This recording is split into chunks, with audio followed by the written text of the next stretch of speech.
Peperangan Iran dan Israel itu adalah masa penggenapan Allah di dalam masa kerajaan 1000 tahun.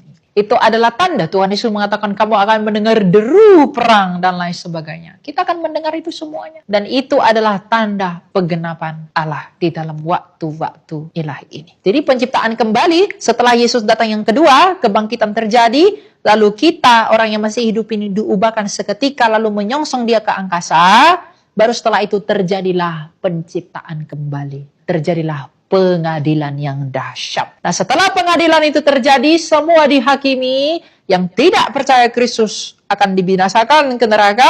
Yang percaya Kristus beroleh pendamaian, dikumpulkan bersama kawanan dombanya. Baru setelah itu kita masuk ke masa yang kekal, langit bumi baru.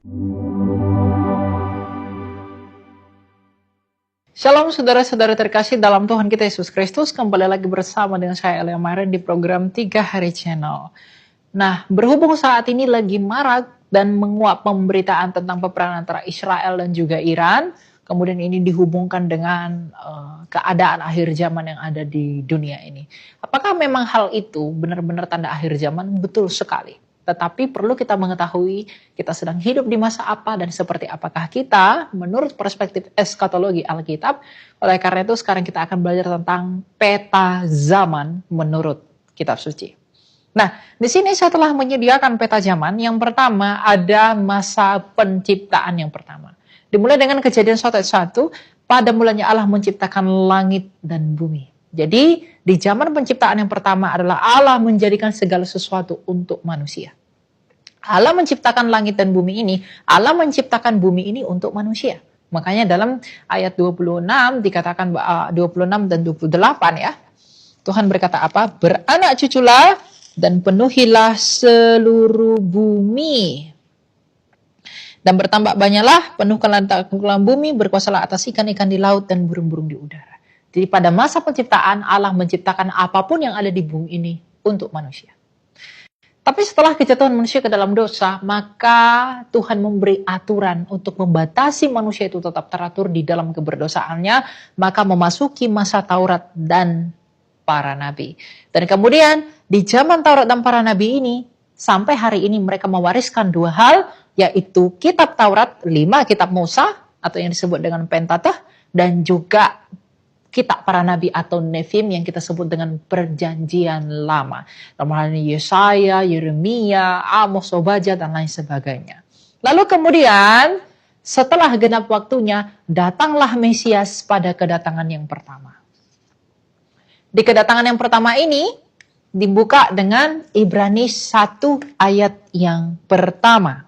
Dikatakan demikian, setelah pada zaman dahulu Allah berulang kali dan dengan berbagai cara berbicara kepada nenek moyang kita dengan perantaraan para nabi.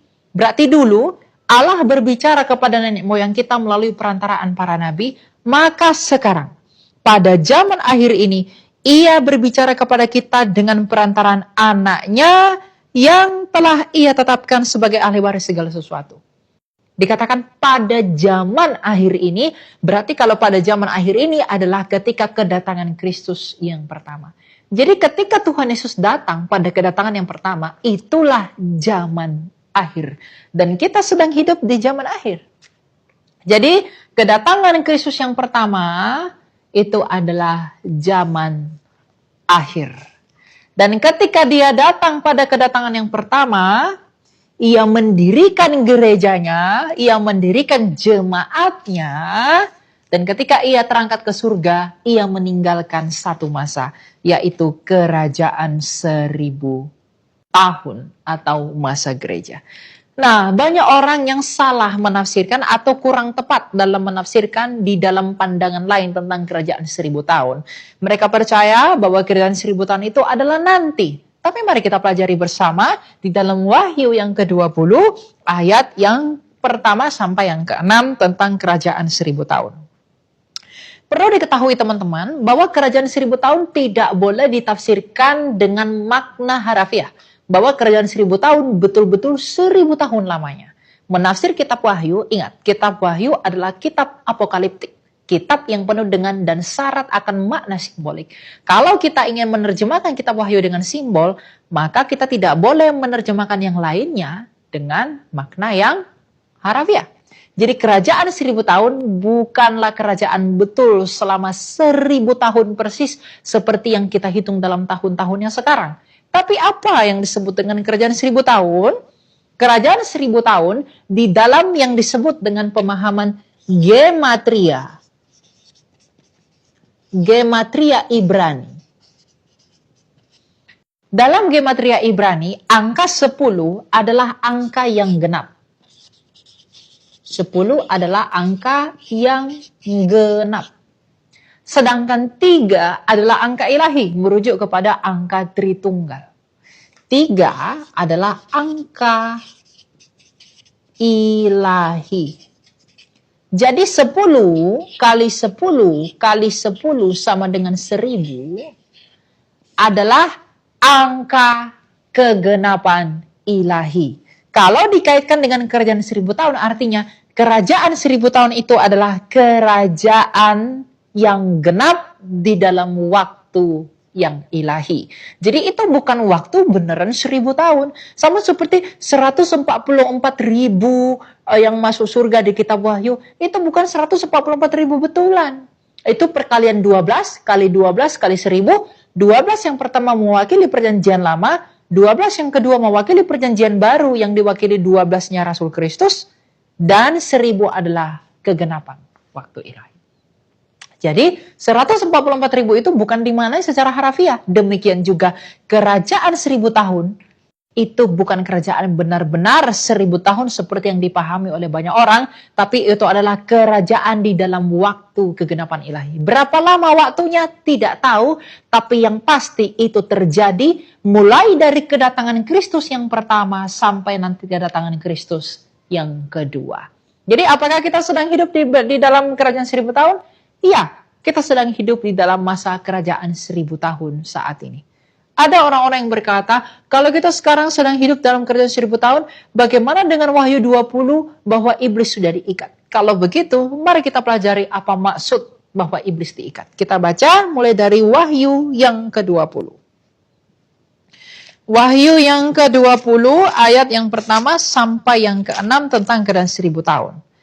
Lalu aku melihat seorang malaikat turun dari surga memegang anak kunci jurang maut dan suatu rantai besar di tangannya. Nah, kalau 1000 tahun mau ditafsirkan secara harafiah, apakah rantai ini juga mau dipahami secara harafiah?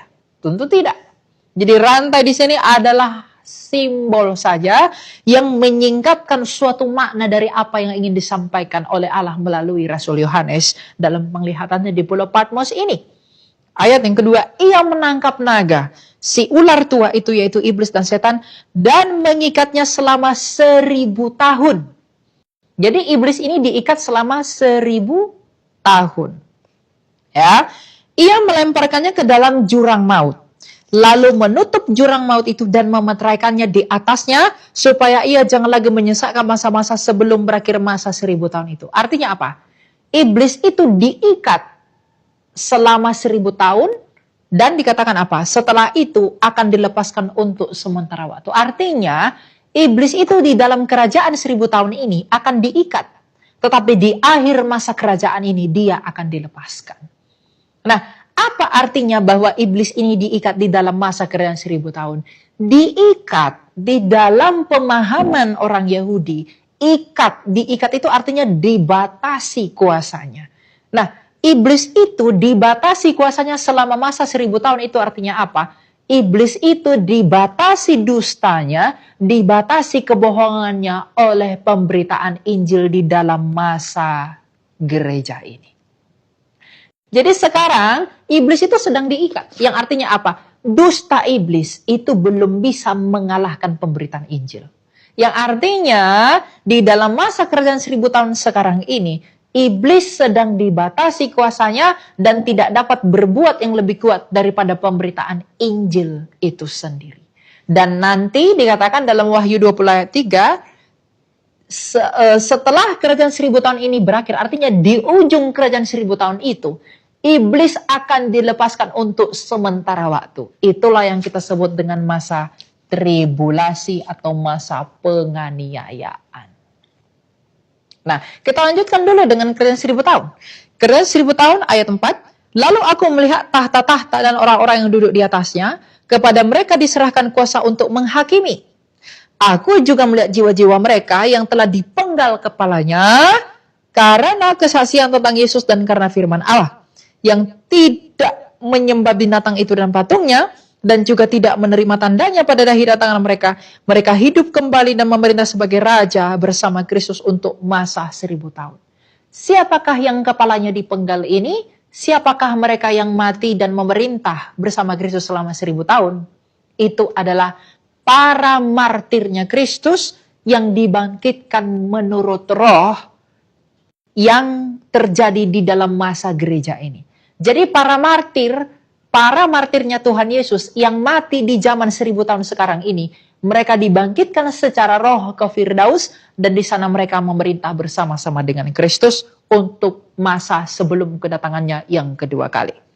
Ayat yang kelima, namun orang-orang mati lainnya tidak hidup kembali sebelum berakhir masa 1000 tahun itu. Inilah kebangkitan yang pertama. Jadi kebangkitan pertama itu teman-teman bukan kebangkitan tubuh. Itu adalah kebangkitan roh, yaitu orang yang martir di dalam Kristus dan orang yang mati di dalam Yesus dibangkitkan menurut roh dan dibawa ke Firdaus. Dan mereka di Firdaus saat ini sedang memerintah bersama-sama dengan Kristus untuk masa sekarang ini. Jadi kebangkitan pertama itu bukan kebangkitan tubuh. Itu adalah kebangkitan roh. Allah mungkin kamu mengada-ngada. Ingat, dalam Matius 27 ayat 52 sampai 53 ada juga yang disebut bangkit ketika Yesus bangkit. Apakah itu bangkit di dalam roh, di dalam tubuh? Tidak. Itu adalah kebangkitan rohani. Matius 27 ayat 52 sampai 53. Kuburan-kuburan terbuka dan banyak orang kudus yang telah meninggal dibangkitkan. Sesudah kebangkitan Yesus, mereka keluar dari kubur, lalu masuk ke kota kudus dan menampakkan diri kepada banyak orang. Apakah ketika Yesus bangkit ada juga orang lain yang bangkit seperti kebangkitan Yesus? Tidak.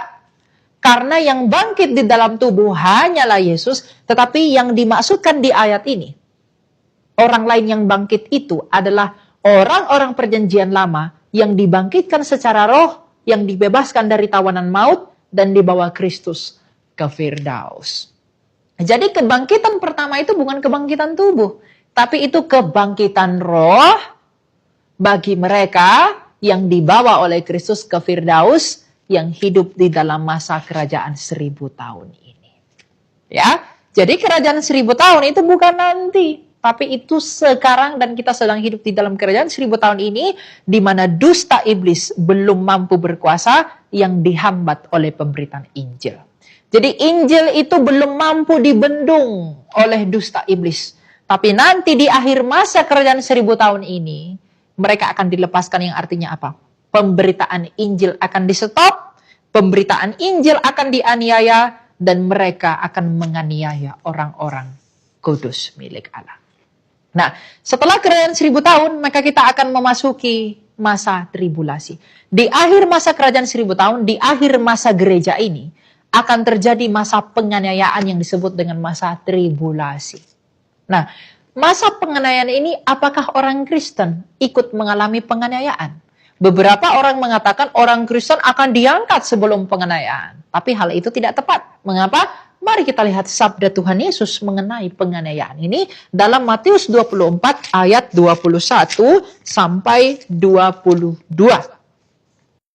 Matius 24 ayat 21 dan ayat 22, sebab pada masa itu akan terjadi siksaan yang dahsyat, seperti yang belum pernah terjadi sejak awal dunia sampai sekarang, dan yang tidak akan terjadi lagi. Jadi nanti penganiayaan itu tidak akan pernah terjadi lagi saking dahsyatnya penganiayaan itu. Lalu ayat yang kedua, sekiranya waktunya tidak dipersingkat, tidak seorang pun akan diselamatkan. Namun, oleh karena orang pilihan, waktu itu akan dipersingkat. Perhatikan perkataan Tuhan Yesus tentang namun oleh karena orang pilihan, waktu itu akan dipersingkat. Nah, kalau orang pilihan tidak ada di dalam masa tribulasi, mengapa Tuhan Yesus mengatakan oleh karena orang pilihan waktu itu akan dipersingkat? Mengapa Tuhan Yesus mengatakan hal demikian? Artinya orang pilihan pun ikut di dalam masa penganiayaan itu. Jadi yang mengatakan orang pilihan itu akan diangkat, kita tidak mengalami aniaya, itu tidak benar. Seperti yang disabdakan oleh Tuhan Yesus. Tuhan Yesus mengatakan, karena ada orang pilihanlah di dalam masa aniaya itu, maka waktunya akan dipersingkat. Karena kalau tidak dipersingkat, semuanya akan habis. Jadi orang pilihan yang adalah orang-orang pengikut Yesus juga akan mengalami masa aniaya itu. Makanya sebagai orang Kristen, persiapkanlah imanmu dan belajarlah tentang hal ini agar ketika masa aniaya itu tiba, kita tidak murtad dan meninggalkan Kristus. Jadi jangan coba menghibur diri dengan mengatakan, aku akan bebas dari masa aniaya itu. Tidak. Kalau kita hidup di masa aniaya itu, kita pun akan ikut dalam masa aniaya itu. Ya. Jadi kita pun akan mengalami aniaya itu seperti yang dimaksudkan oleh Tuhan Yesus. Jadi di akhir masa keren 1000 tahun ini, disinilah antikristus itu berkuasa. Dia akan menganiaya orang-orang Kristen. Dia akan menganiaya orang-orang kudus milik Allah. Di sini adalah masa antikristus itu. Nah, berapa lamakah antikristus akan berkuasa? Ada yang mengatakan 3,5 tahun, ada yang mengatakan 7 tahun, dan lain sebagainya. Itu salah. Ya, tidak ada yang tahu berapa lama antikristus itu untuk melakukan kuasanya. 3,5 dan 7 tahun itu pun simbol. 7 itu adalah angkanya Tuhan. Makanya Allah beristirahat pada hari ke-7. Jadi 7 itu angka yang sempurna. 3,5 itu setengah dari waktu dan masa yang sempurna itu. Jadi 3,5 masa, 7 masa itu bukan 3,5 tahun atau 7 tahun. Itu 3,5 masa, artinya 3,5 masa dari masa kesempurnaan ilahi. 7 tahun itu adalah waktu yang sempurna yang penuh dari waktunya ilahi. Ya. Nah, jadi antikristus itu akan berkuasa, sang antikristus ya. Sang antikristus itu akan muncul di masa tribulasi ini. Di akhir kerajaan 1000 tahun ini dan akan memulai masa penganiayaan ini. Tapi apakah sekarang itu sudah ada antikristus? Banyak. Sejak zaman kedatangan Tuhan Yesus yang pertama, antikristus itu sudah ada. Antikristus kecil-kecil. Tapi sang antikristus itu belum ada. Nanti sang antikristus itu akan menyatakan dirinya di akhir masa kerajaan 1000 tahun ini. Dan dialah yang akan memulai dan yang melakukan penganiayaan kepada orang Kristen itu. Ya, jadi masa penganiayaan itu terjadi dan akan dialami oleh orang-orang Kristen sendiri. Oleh karena itu Tuhan Yesus berkata apa? Waspadalah dan berjaga-jagalah. Nah, setelah masa penganiayaan itu dipimpin oleh antikristus itu, maka Kristus datang pada kedatangan yang kedua. Disinilah Kristus melakukan kedatangan yang kedua. Dan pada kedatangan yang kedua ini, maka terjadilah 2 hal. Yang pertama terjadi kebangkitan. Ya, ini adalah peristiwa kebangkitan. Mari kita baca dalam 1 Korintus 15 ayat yang ke 1 Korintus 15 ayat yang ke-51 dan ke-52. Sesungguhnya aku menyatakan kepadamu suatu rahasia, kata Paulus. Kita tidak akan mati semuanya, tetapi kita semuanya akan diubah. Ya, dalam sekejap mata, pada waktu bunyi nafiri yang terakhir, sebab nafiri akan berbunyi dan orang-orang mati akan dibangkitkan. Ya. Orang-orang mati akan dibangkitkan. Orang-orang mati akan dibangkitkan dalam keadaan yang tidak dapat binasa dan kita semua akan dirubah. Berarti orang-orang mati dibangkitkan dan kita yang masih hidup dirubah dalam waktu yang sekejap.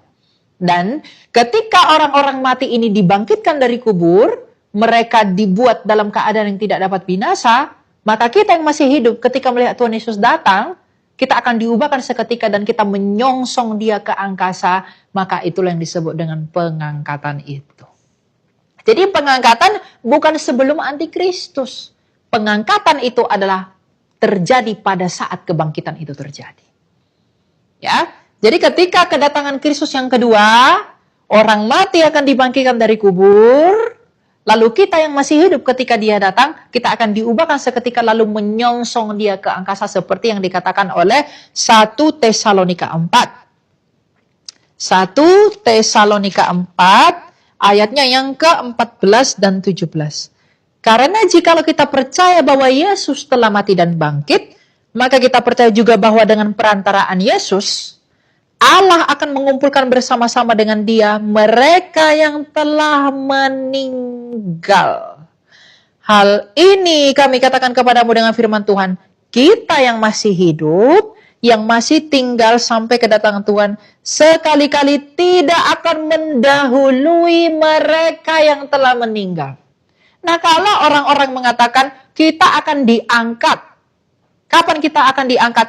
Kita akan diangkat sebelum masa penganiayaan. Berarti kita duluan dong daripada kebangkitan. Alkitab berkata bahwa ayat 1 Tesalonika 4 ayat 15, kita yang masih hidup, yang masih tinggal sampai kedatangan Tuhan, sekali-kali tidak akan mendahului mereka yang telah meninggal. Jadi kita ini nggak akan diangkat baru terjadi kebangkitan, itu salah. Tapi yang mati dulu dibangkitkan, maka pada saat yang sama setelah yang mati semua dibangkitkan, maka kita yang masih hidup ini diubahkan seketika, baru menyongsong dia ke angkasa. Jadi pengangkatan atau rapture itu tidak terjadi sebelum penganiayaan. Itu terjadi setelah dan pada masa kebangkitan itu sendiri. Dan pengangkatan itu tidak dipahami seperti orang-orang yang memahami pengangkatan seperti zaman sekarang yang mengatakan kita akan bebas dari penganiayaan. Tidak. Ayat Alkitab berkata, kita tidak akan mendahului orang mati. Orang mati dulu dibangkitkan, pada masa kedatangan yang kedua, baru kita yang tinggal diam pada waktu itu, kita akan menyongsong dia ke angkasa ketika Tuhan mengubahkan kita seketika. Nah, setelah kedatangan yang kedua, baru Kristus melakukan pengadilan dan ia mengadili semuanya. Lalu terjadilah penciptaan kembali. Ya, dalam Matius 19 ayat yang ke-28. Tuhan Yesus berkata, sesungguhnya aku berkata kepadamu pada waktu penciptaan kembali, apabila anak manusia bersemayam di tahta kemuliaannya, kamu yang telah mengikut aku akan duduk juga di atas 12 tahta untuk menghakimi ke-12 suku bangsa Israel. Artinya apa? Penciptaan kembali di sini apa? Penciptaan kembali di sini adalah pembaharuan, penghakiman.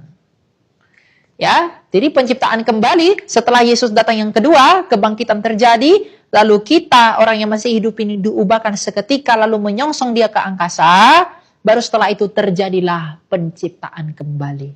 Yang artinya terjadilah pengadilan yang dahsyat. Nah, setelah pengadilan itu terjadi, semua dihakimi. Yang tidak percaya Kristus akan dibinasakan ke neraka. Yang percaya Kristus beroleh pendamaian, dikumpulkan bersama kawanan dombanya. Baru setelah itu kita masuk ke masa yang kekal, langit bumi baru. Kita baca Wahyu yang ke-21. Wahyu 21. Lalu aku melihat langit yang baru dan bumi yang baru, sebab langit yang pertama dan bumi yang pertama telah berlalu dan laut pun tidak ada lagi.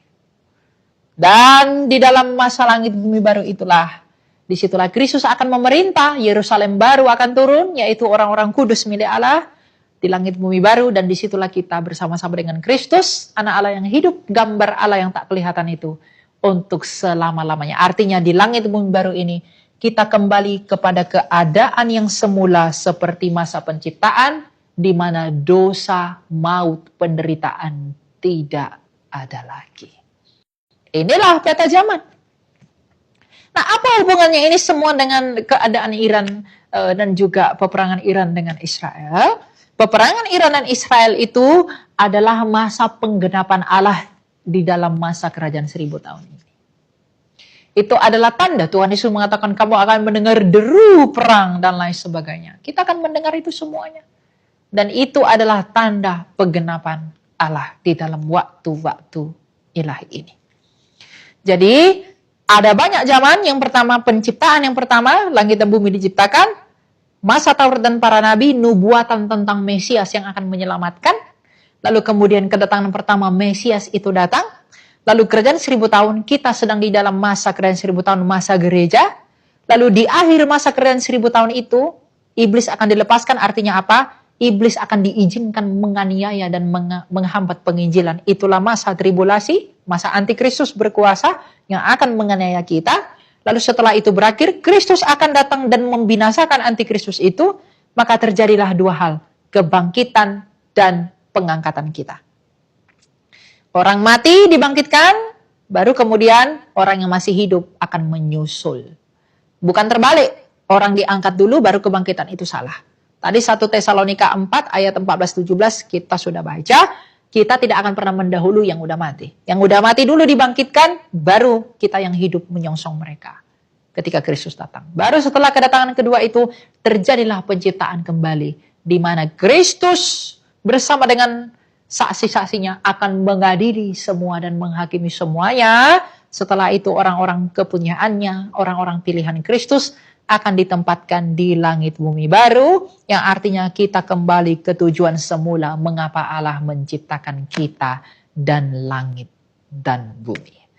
Jadi di dalam Kristus itulah kita dikembalikan kepada kodrat kita yang semula.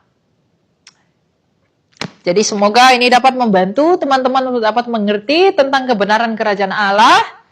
Dan waspadalah, berjaga-jagalah untuk kedatangan Tuhan Yesus kita yang kedua kali. Semoga hal ini dapat membuat kita lebih jelas dan lebih berhati-hati. Ingat, orang Kristen kalau hidup di masa antikristus itu tidak akan diluputkan dari masa aniaya itu.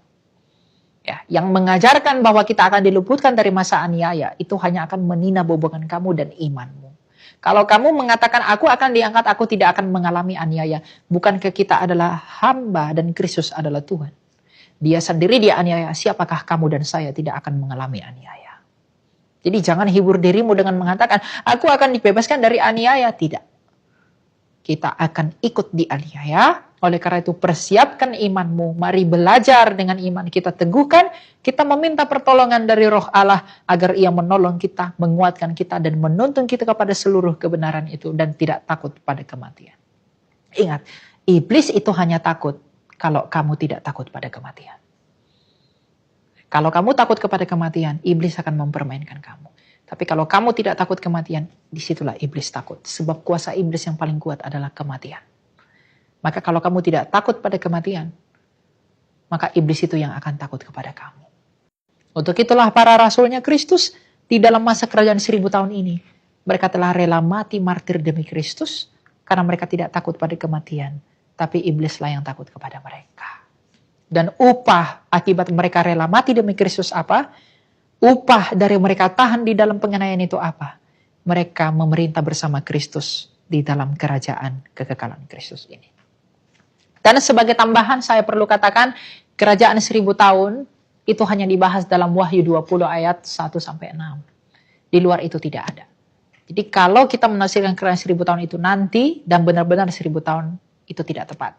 Karena Tuhan Yesus tidak pernah mengatakan dia punya kerajaan memang benar 1000 tahun. Paulus juga tidak pernah mengatakan dia punya kerajaan betul-betul 1000 tahun. Kerajaan Yesus itu berapa lama? Selama-lamanya. Kita baca dalam Lukas 1 ayat yang ke-31. Ya, dan ke-32 sampai ke-33. Ia akan menjadi besar dan akan disebut anak Allah yang maha tinggi. Tuhan Allah akan memberikan kepadanya tahta Daud bapa leluhurnya.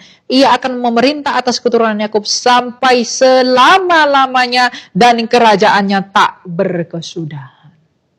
Jadi kerajaan Tuhan Yesus itu tidak 1000 tahun. Selama-lamanya dan tidak berkesudahan. Itu dimulai dari kedatangannya sampai kekekalan. Waktu yang genap. Ya, ini yang dapat kami sampaikan. Semoga hal ini dapat membantu kita semua. Tuhan Yesus memberkati. Dan kita akan berjumpa lagi dalam program berikutnya di channel yang sama. Shalom.